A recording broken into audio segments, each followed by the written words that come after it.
What's going on, guys? Max Settings here, and welcome back to another review. In today's review, we are going to be taking a look at the Final Audio D8000 Pro. Now, before we get into today's review, just a little disclaimer that this D8000 Pro was provided for review by Bloom Audio. Bloom Audio is an online audio retailer that carries many different brands, and Andrew over there is a really nice guy. He has sent me quite a few things before in the past to take a look at. He also accepts Bitcoin as payment for any of you that may be making it big on the recent Bitcoin craze. So you can go ahead and spend some of your Bitcoin over there if you choose. But once again, big thanks to him for providing this D8000 Pro for review. Now, the D8000 Pro is one of Final Audio's highest end models. I think they have or it might currently be their most expensive. I know they've had like more expensive models than this, but I'm not sure if they're still currently in production. But this is quite an interesting headphone. I never reviewed the original D8000, but I've heard it a few times, and I was not a fan of that.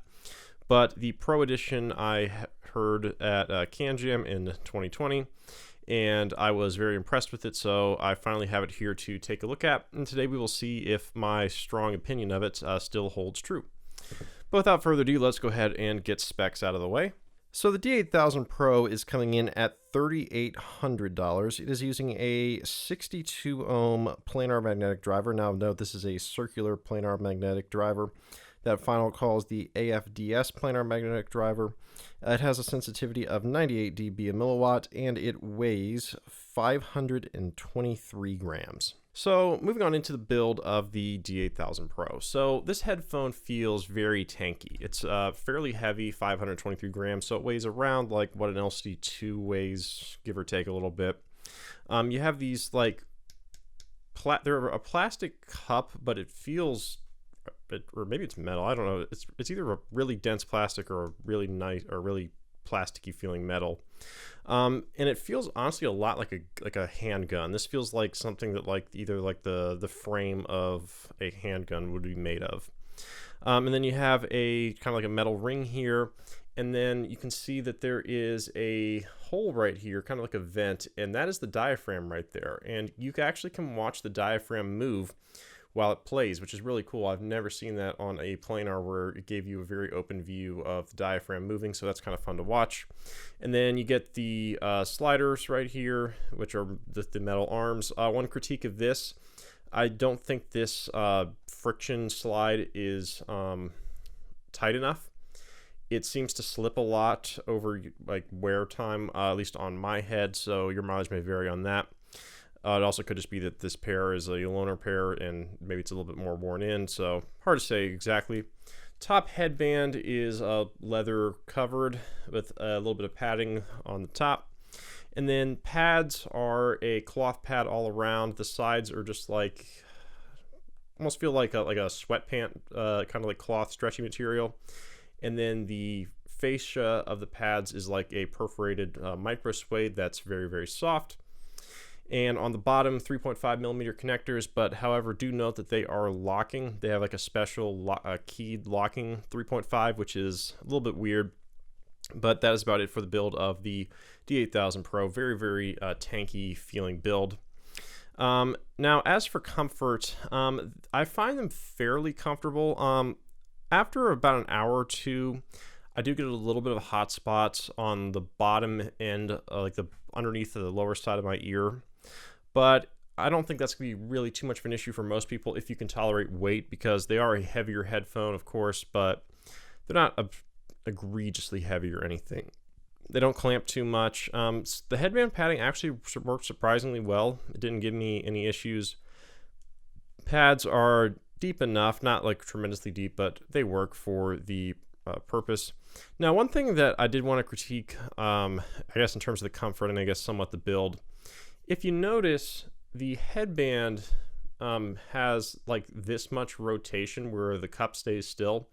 And when they're on your head, the leather bottom of this headband doesn't have any grip. So on your hair, it slides. So if you have it like vertical, it can slide like back and forth on your head and kind of slip off. So that's kind of annoying. And that was just something that annoyed me with the use of these. But overall comfort on D8000 Pro, all in all, is fairly good. Now, as for cable and included accessories, with these you get two different cables. You have a short 1.3 meter, 3.5 millimeter cable that I don't have here on the table. It's nothing special. It's just like a black rubbery kind of cable that's very mediocre, and I would probably replace it. The other cable you get is this thing.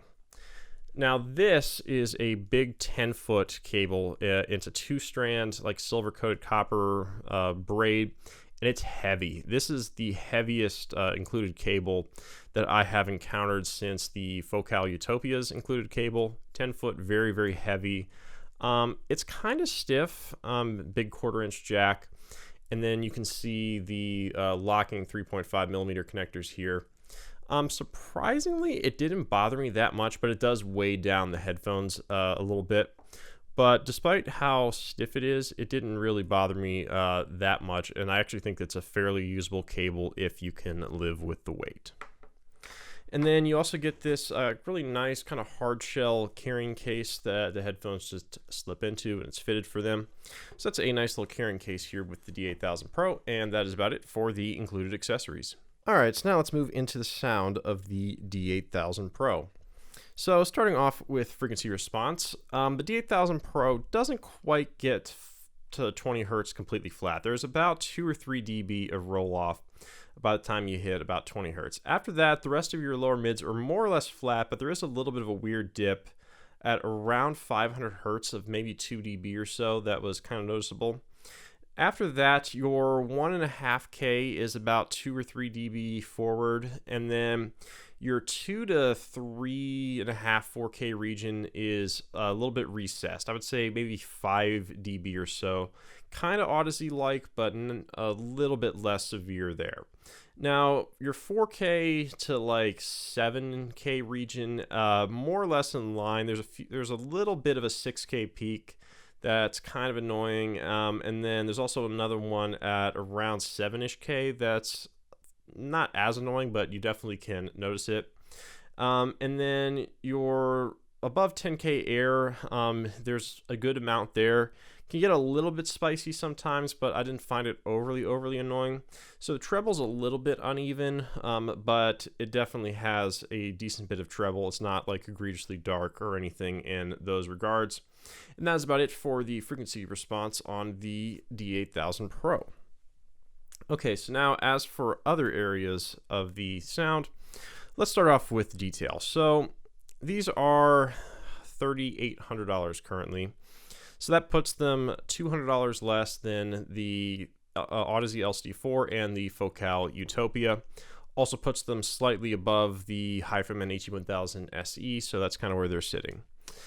I don't think that this holds up in terms of price for detail for $3,800. I don't find them to be that resolving compared to their competition.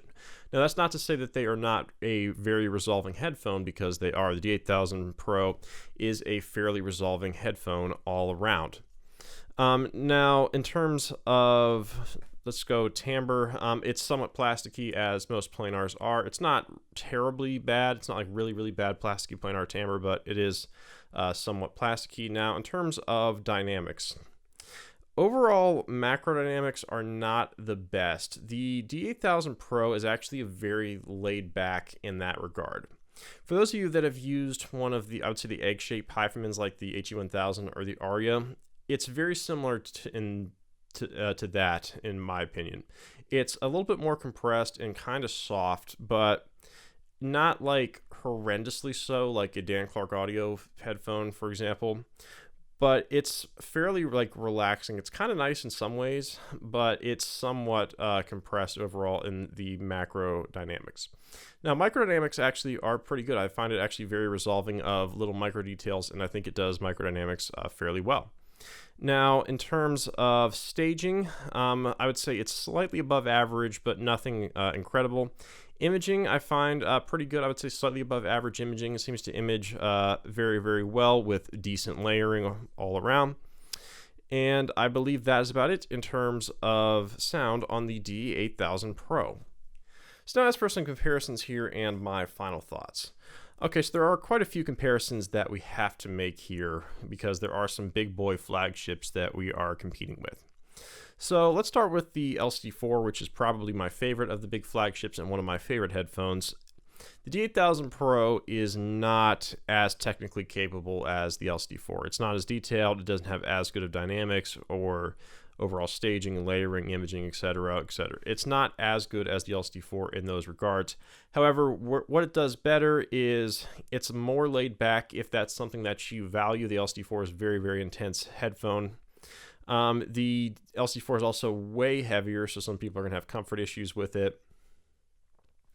The D8000 Pro, I would say, feels tankier. I would say it's arguably more comfortable depending on the person, and it's a more relaxed listening with a better default tuning than the LCD4. Now, compared to the Utopia, I would say it's also not quite as resolving as the Utopia. It's also not as dynamic as the Utopia. Tuning toss-up between the two. I would say the Utopia may be slightly better tuned. But this is a different presentation. It is also more laid back than Utopia because Utopia is very, very aggressive. Compared to HE1000 SE, I say this is a little bit less compressed overall because the 1000 SE I find a very compressed planar. The 1000 SE is also very, very, very bright, very, very forward treble on the 1000 SE with a very annoying air. And this is not nearly as bright as the 1000 SE and is a much easier listen. To me, the D8000 Pro is very akin to like a HiFiMan HE1000 V1, but a little bit more resolving. It doesn't have like the huge staging of the HE1000, but it's still a very resolving headphone that is very easy to listen to for the most part. Some of the treble peaks can get slightly annoying sometimes, but maybe with a touch of EQ, you could fix that. And then aside from that, it's just a very relaxing, easy to listen to headphone. The tuning is not the absolute best, but it's not really terrible or anything like that. So all in all, D8000 Pro, I like it. I don't think it's necessarily the like go-to in the price range, but if you want a very laid back flagship, then I would say this is probably the one to go with because, like I said, Utopia 1000 and the Utopia 1000 SE and the LCD4 are all very, very aggressive headphones, where this is a lot more chill and laid back. And then the Empyrean, of course. I do find this much more resolving than the Empyrean and a little bit less damp sounding. Empyrean sounds very overdamped to me, and I don't find the Empyrean particularly competitive for its price point. So if you want to say this or the Empyrean, definitely take this over the Empyrean for a more laid-back, relaxing planar magnetic headphone. So if that's what you're after, the D8000 Pro does get my recommendation, and I do like it overall. It wouldn't be the flagship that I would personally buy because it doesn't do the things that I personally value the most, but if it does do what you value, then by all means, pick one of these up. It is a fairly solid headphone all around. But anyway, guys, I hope you enjoyed my review of the D8000 Pro. Once again, big thanks to Volume Audio for providing these for review. I will link his store in the description below, as well as my Twitter, my contact email, and all other relevant information. But anyway, guys, I hope you enjoyed the review. I look forward to seeing you in the next one. Bye.